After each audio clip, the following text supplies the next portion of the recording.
নবম পে স্কেলের ডেডলাইন ঘোষণা, কর্মচারীদের মূল বেসিক সর্বনিম্ন 20,580 টাকা ও 15 গ্রেড নির্ধারণে বাজেট বরাদ্দ। প্রধানমন্ত্রী এই বিষয়ে যা বললেন, বিস্তারিত আলোচনা করার শুরুতে অবশ্যই চ্যানেলটি সাবস্ক্রাইব করে ভিডিওটি কন্টিনিউ করুন। অবশেষে অর্থ মন্ত্রণালয়ের সিদ্ধান্ত মোতাবেক বাজেট বৃদ্ধির সুপারিশ করা হলো। অর্থমন্ত্রী আমির খসরু সর্বনিম্ন মূল বেসিক 20,580 টাকা বৃদ্ধির পাশাপাশি গ্রেড সংখ্যা পরিবর্তন সহ বিভিন্ন সুবিধা কার্যকরের সিদ্ধান্ত নেয়।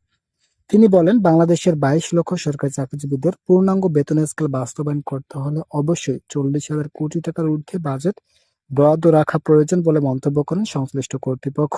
তাই ঈদের পরেই আংশিক বেতন স্কেল বাস্তবায়নের সিদ্ধান্ত থাকলেও পূর্ণাঙ্গ আকারে তা কার্যকরের সুপারিশ উঠে আসে। পে কমিশনের চেয়ারম্যান জাকের আহমেদ খান বলেন, বাংলাদেশের অর্থনৈতিক অবস্থা খুব একটা উন্নত নয়, তবে এর মাঝে যদি বেতন বৃদ্ধি করা হয় তাহলে অর্থনৈতিক সমস্যা খুব একটা দেখা দেবে না। যেহেতু ইতিমধ্যেই বাজেট বরাদ্দের চূড়ান্ত সিদ্ধান্ত উঠে এসেছে, তাই নবম জাতীয় বেতন স্কেল কার্যকর অর্থনৈতিক সমৃদ্ধি রক্ষার্থে যথেষ্ট ভূমিকা রাখবে। তারেক রহমান বলেন, মূল বেসিক সর্বনিম্ন 20,000 টাকা সরকারি কর্মচারীদের অর্থনৈতিক শক্তি বৃদ্ধি করবে। যদি এর মাঝেই আবার গ্রেড সংখ্যা পরিবর্তন করে 15টি রাখা হয় তাহলে কর্মচারীদের আর্থিক বৈষম্য অনেকটাই কমে আসবে। যেহেতু নবনির্বাচিত সরকার দেশ উন্নয়নের লক্ষ্যে কাজ করে যাচ্ছেন, তাই সরকারি কর্মচারীদের বৈষম্য যাতে 2015 সালের অষ্টম বেতন স্কেলের ন্যায় নতুনভাবে সৃষ্টি না হয় সেই বিষয়গুলো কাজ করছে পে কমিশন। যারা যারা এখন পর্যন্ত আমাদের এই চ্যানেলের নতুন সদস্য আছেন তারা পরবর্তী আপডেট পেতে চ্যানেলটি সাবস্ক্রাইব করুন।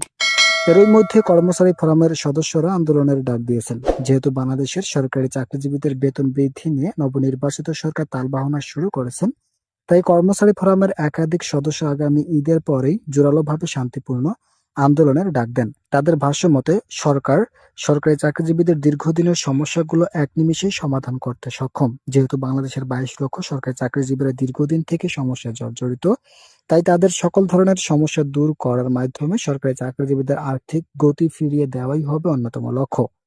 সচিবরা বলেন, বাংলাদেশের সরকারি চাকরিজীবীরা দীর্ঘদিন থেকে বেতন বৃদ্ধির জন্য কাজ করে যাচ্ছিলেন।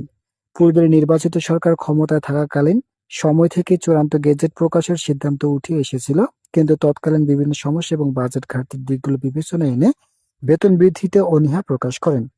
সংশ্লিষ্ট কর্তৃপক্ষের সূত্র জানান, নবনির্বাচিত সরকার যখন ক্ষমতা অধিষ্ঠিত হন এরপর থেকেই তিনি বিভিন্ন ভাতা প্রদানে নতুন সিদ্ধান্ত নেন। এর মাঝেই নবম জাতীয় বেতন স্কেল কার্যকরকে গুরুত্বপূর্ণ কাজ হিসেবে তুলে ধরেন। এছাড়াও তিনি আরো বলেন, এটা বাস্তবায়নে দেশের অর্থনীতির উপর চাপ সৃষ্টি করবে না। যারা যারা এখন পর্যন্ত আমাদের এই চ্যানেলের নতুন সদস্য আছেন তারা পরবর্তী আপডেট পেতে চ্যানেলটি সাবস্ক্রাইব করুন। অর্থ মন্ত্রণালয়ের একজন সচিব নাম অপ্রকাশিত রাখা শর্তে বলেন, অন্তর্বর্তীকালীন সরকার যখন পে কমিশন গঠন করেন এরপর থেকেই সরকারি চাকরিজীবীদের মাঝে বেতন বৃদ্ধির প্রবণতা জেগে ওঠে। তারা সরকারের কাছে তাদের দাবিগুলো জোরালোভাবে জানাতে শুরু করেন। কিন্তু তৎকালীন অন্তর্বর্তীকালীন সরকার ধীর গতিতে সকল কিছু বাস্তবায়ন করার পরেও শেষ পর্যন্ত আংশিক বেতন স্কেল বাস্তবায়নের সিদ্ধান্তের কথা স্পষ্টভাবে উল্লেখ করেন। এরপরে নির্বাচনের সমস্যা দেখিয়ে আংশিক বেতন বৃদ্ধিতে অনীহা সৃষ্টি হয় সরকারি চাকরিজীবীদের মাঝে তৈরি হয় আশঙ্কা। কিন্তু নবনির্বাচিত সরকার ক্ষমতায় আসার পর বলেন, সরকারি কর্মচারীরা যেভাবে তাদের দাবিগুলো উপস্থাপন করে যাচ্ছিলেন আমরা সকল দাবি বাস্তবায়ন করব। কেননা দীর্ঘ 11 বছর তাদের যৌক্তিক দাবি হয়ে দাঁড়িয়েছে এটি। আমরা চাই না 17 থেকে 20তম গ্রেডের কর্মচারীরা আর নতুনভাবে বৈষম্যের শিকার হোক, তাই তাদের সকল ধরনের বৈষম্য নিরসনের লক্ষ্যে চূড়ান্ত সুপারিশ করেন তারেক রহমান। অর্থমন্ত্রী আমির খসরু বাজেট নিয়ে একটি ইতিবাচক ধারণা দেন। তিনি বলেন, পূর্ণাঙ্গ বেতন স্কেল বাস্তবায়ন করতে হলে অবশ্যই ঈদের ছুটির পরেই কার্যকর শুরু হবে।